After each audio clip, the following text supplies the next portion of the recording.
Bismillahirrahmanirrahim. Assalamualaikum warahmatullahi wabarakatuh. Waalaikumsalam warahmatullahi wabarakatuh. Alhamdulillahirabbil alamin. Puji syukur senantiasa kita panjatkan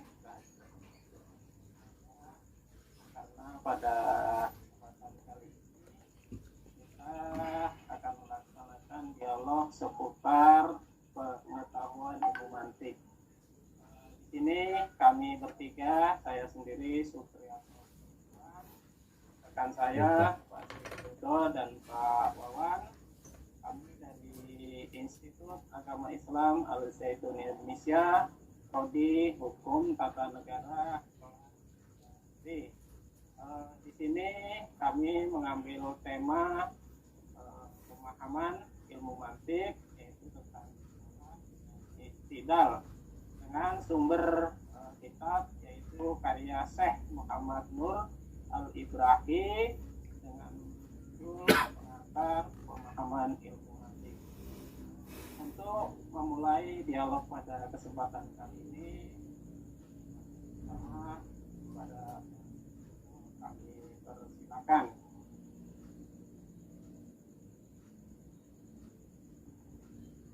Terima kasih kepada Pak Supriyatno. Sini akan langsung aja untuk pertanyaan pertama, apa yang dimaksud dengan dilalah lafadziyah, Pak Wawan? Baik, terima kasih atas pertanyaan dari Pak Widodo yang sudah memberikan kesempatan saya. Apa yang dimaksud dengan lafadz lazhiyah adalah dilalah adalah memahami. Sebelumnya kita pahamin dulu ya maksud dilalah. Dilalah itu adalah memahami sesuatu dari sesuatu yang lain. Lafzhiyah adalah petunjuk yang berupa kata ataupun suara. Itu Pak, seperti itu kira-kira. Terima kasih. Itu untuk dilalah lafiyahnya sendiri itu dari berapa bagian, Pak Wawan? Untuk dilalah lafiyah itu terdiri dari 3 bagian, Pak. Baik, dilanjut ya Pak. Jadi dilalah lazhiyah itu terdiri dari 3 bagian, Pak. Yang pertama dilalah lazhiyah tab'iyah, yang kedua dilalah lazhiyah akliyah, dan yang ketiga adalah dilalah lafziyah wad'iyah. Seperti itu Pak.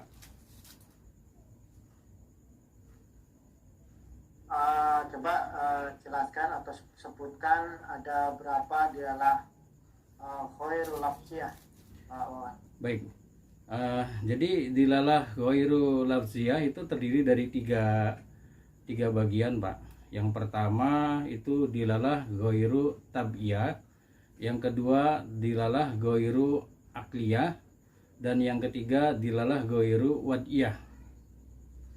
Seperti itu Pak. Terus untuk contohnya sendiri dari dilalah ghairu tab'iyah itu apa, Pak Wawan? Ya, baik. Jadi adapun contoh dari dilalah ghairu tab'iyah, ini contohnya salah satunya dilalah atau petunjuk yang bukan kata atau suara yang berupa sifat alami. Contoh dari dilalah ghairu tab'iyah, yang pertama wajah cerah menjadi dilalah bagi hati yang senang. Contoh yang kedua adalah menutup hidung menjadi dilalah bagi menghindari bau kentut dan sebagainya. Nah, seperti itu Pak kira-kira.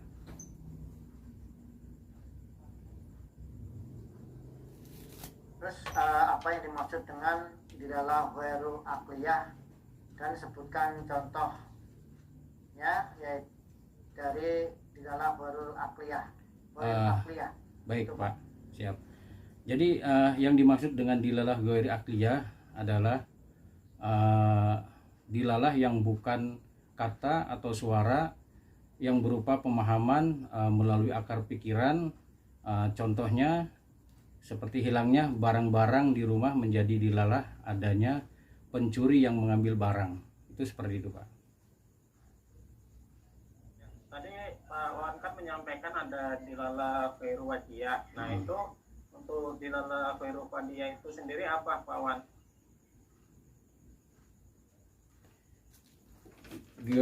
Dilala ghairu wadiyah ya, Pak ya. Baik.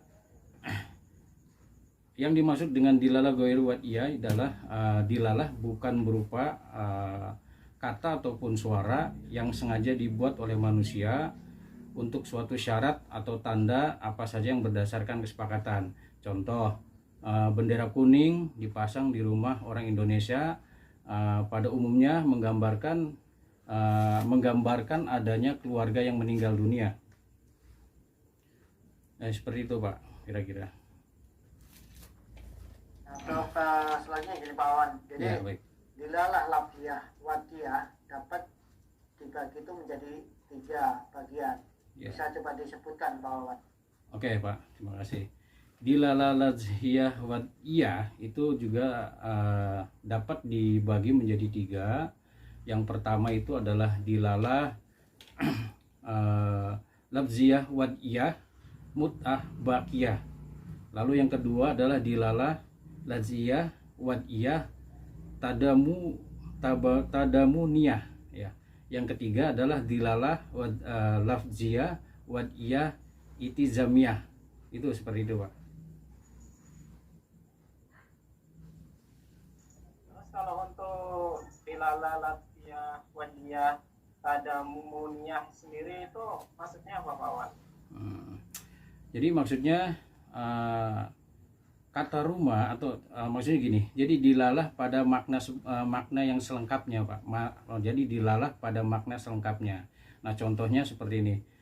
Kata rumah memberi petunjuk kepada bangunan lengkap yang terdiri dari jendela, pintu, atap dan lain sehingga menjadi tempat tinggal yang nyaman.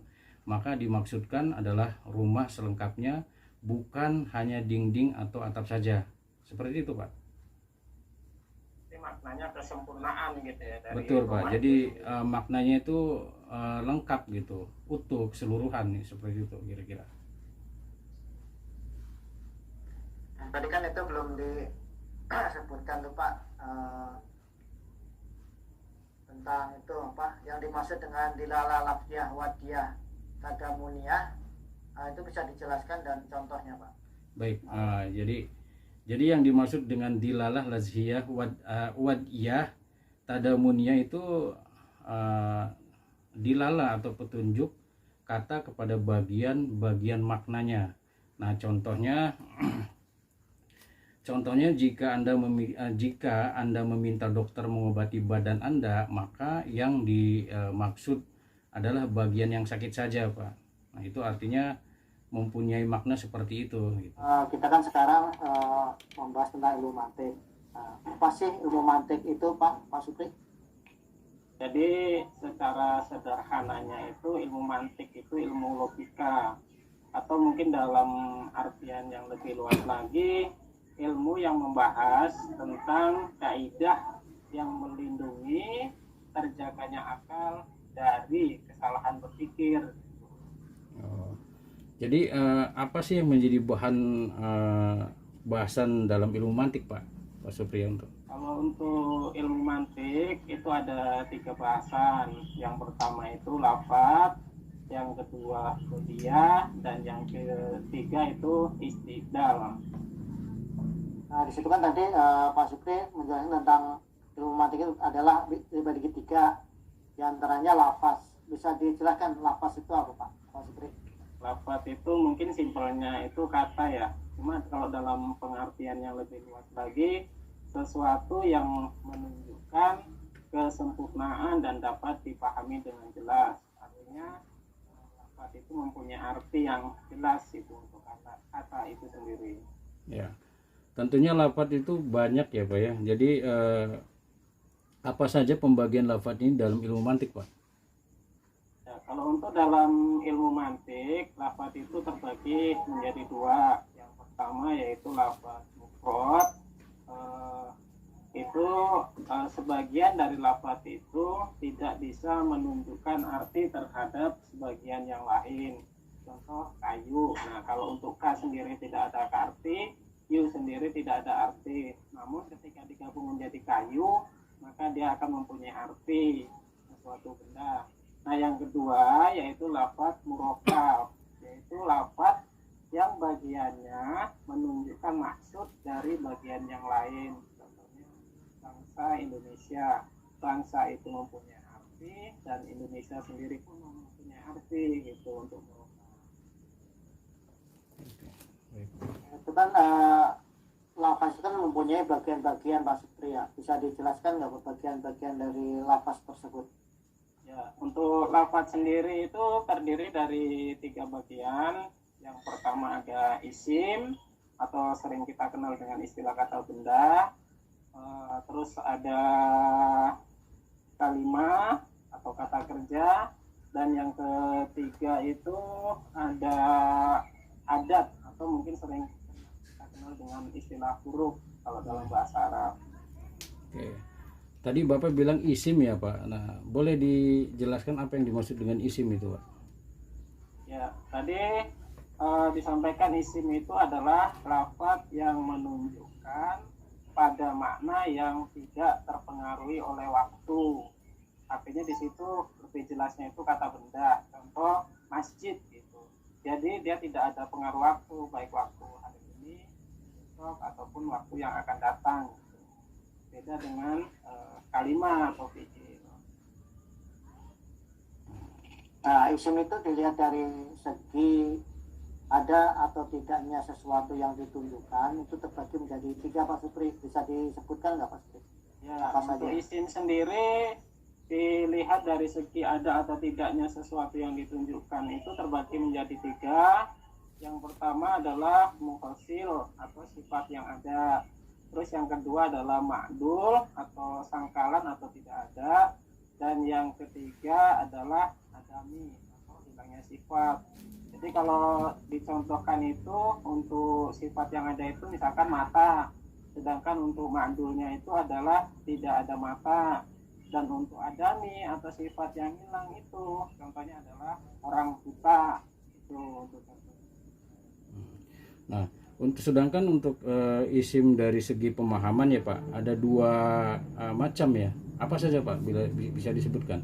Ya, kalau untuk dari pemahaman, isim itu terbagi menjadi 2, yaitu isim juz'i atau sering kita kenal dengan istilah kalimat khusus, dan isim kuli atau kita kenal dengan kalimat umum.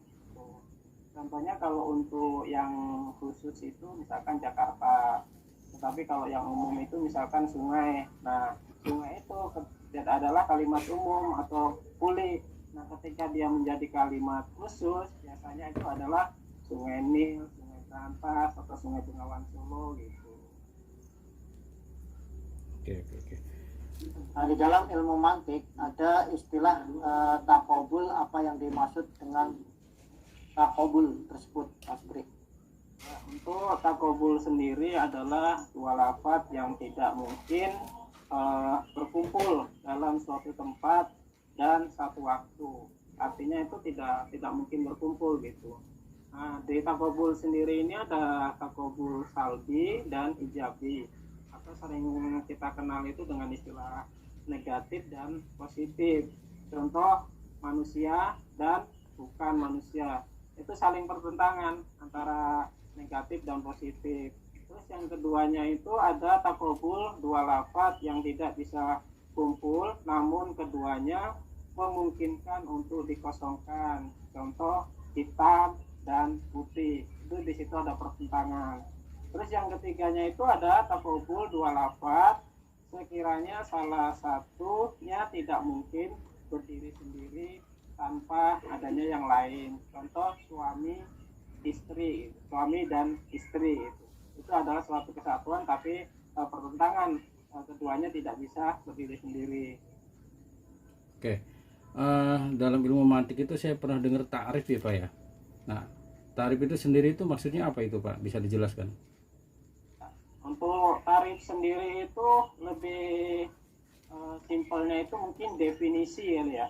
Kalau untuk istilah kerennya itu definisi, atau mungkin dengan istilah lain itu mendefinisikan suatu lafaz dengan cara menyebut lafaz lain. Contoh misalkan martil adalah palu, itu itu mendefinisikan martil adalah palu.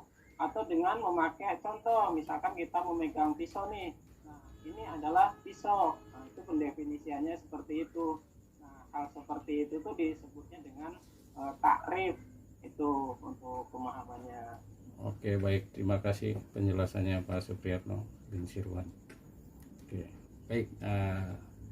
Nah, mungkin setelah pertanyaan selanjutnya saya tunjukkan kepada Pak Sriwidodo. Bapak bisa jelaskan apa itu istidlal, Pak? Jadi di dalam ilmu mantik itu istidlal itu sangat penting. Yang dimaksud dengan istidlal itu pindahnya pemikiran dari sesuatu yang diketahui pada sesuatu yang tidak diketahui, dari apa yang diketahui sebagai perantara dari sesuatu yang tidak diketahui, Pak. Oke. Untuk istidlal sendiri itu ada satu bagian atau berapa bagian itu, Pak? Jadi di dalam ilmu mantik itu istidlal itu ada dua bagian, Pak. Satu istidlal istiqra'i dan istidlal qiyasi. Oke. Nah, boleh Bapak bisa jelaskan apa itu istidlal istiqra'i dan istidlal qiyasi, dan berikan contohnya, Pak? Seperti apa? Jadi kalau untuk istidlal istiqra'i, yaitu istidlal yang dibentuk dengan menghubungkan bagian-bagian dan penelitinya secara lengkap, serta dapat menyampaikan akal kepada kesimpulan yang bersifat umum. Contohnya, setelah melihat berbagai macam hewan yang menggerakkan rahang bawah pada waktu makan, didapatkan kesimpulan hewan itu menggerakkan rahang bawah pada waktu dia makan. Jadi hewan itu pada waktu makan itu menggerakkan rahangnya, rahang bawahnya, Pak. Gitu. Nah terus untuk istidlal qiyasi adalah suatu proses pemecahan pemikiran pada saat pindahnya pemikiran dari kenyataan yang diketahui menuju kenyataan yang tidak diketahui. Sebagai kaidah diperbolehkannya untuk sampai pada tujuan. Contoh, Anda adalah seorang yang berjuang demi kebaikan negara. Setiap orang yang berjuang demi kebaikan negara, maka dia adalah warga negara. Jadi, Anda adalah seorang warga negara. Itu, Pak. Itu Pak Sriwidodo, dari tadi bagian-bagian istidlal qiyasi itu jika dilihat dari had atau batasannya itu ada berapa, Pak? Jadi untuk istidlal qiyasi itu dilihat dari bagian hadnya itu ada 3, Pak. Yang pertama had asghar, yang kedua had akbar, dan yang ketiga had ausat. Bapak bisa jelaskan lebih detailnya dari ketiga had itu, Pak, biar kita bisa memahami. Oke, jadi dari penjelasan dari ketiga had itu, yang pertama yaitu had asghar. Jadi had asghar atau batasan kecil, yaitu qadiyah yang kesimpulannya menjadi maudu atau subjek dari keputusan. Contoh itu hammer. Terus untuk had akbar atau batasan besar, yaitu qadiyah yang kesimpulannya menjadi mahmul, predikat dari keputusan. Contoh haram. Terus yang ketiga had ausat atau batasan sedang, adalah sesuatu yang diulang-ulang dalam dua qadiyah, baik qadiyah yang pertama dan kedua. Contoh memabukkan. Itu, Pak. tadi disampaikan ada kias ya. Itu untuk kias sendiri itu apa dan contohnya seperti apa Pak Dodo? Kami jelaskan untuk kias sendiri itu ialah dua kodiah atau lebih yang disusun dan dapat menghasilkan kesimpulan atau natijah. Contoh, khamar itu memabukkan. Semua yang memabukkan itu haram. Jadi kesimpulannya atau natijahnya jadi khamar itu haram. Oh gitu.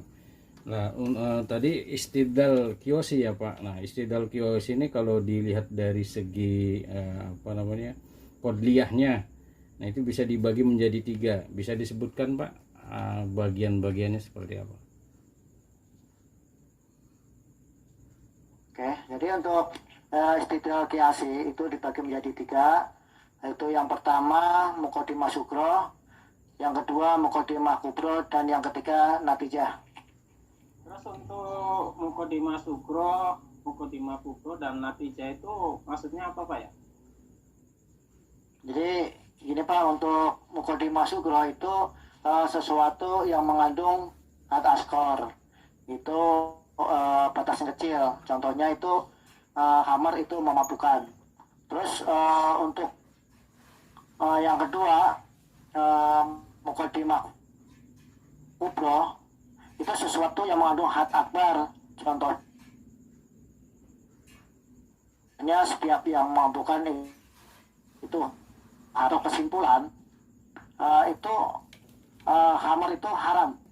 Itu Pak. Jadi kesimpulan dari muqaddimah sugro dan muqaddimah kubro itu khamar itu haram gitu Pak. Lalu untuk kias itu terbagi menjadi 2 ya Pak. Bisa disebutkan Pak secara jelasnya? Ya, jadi untuk di dalam ilmu mantik kias itu dibagi menjadi 2, yaitu kiasi istirani dan kiasi istirai. Kan ada kias istirani ya. Untuk kias istirani itu kan terbagi menjadi 2. Itu apa aja Pak Sridono? Jadi kias istirani itu dibagi menjadi 2. Yang pertama, kias istirani hamli adalah kias yang dalam keputusannya tersusun dari kodiah hamliah saja. Terus yang kedua itu kias istirani syarti, itu ialah kias yang dalam keputusannya tersusun dari kodiah hamliah dan syartiyah. Itu Pak Supri. Ya, terima kasih. Demikian dialog kami sekitar seputar ilmu mantik. Semoga bermanfaat. Kurang dan lebihnya mohon dimaafkan. Akhir kata dari kami, assalamualaikum warahmatullahi wabarakatuh. Waalaikumsalam warahmatullahi wabarakatuh.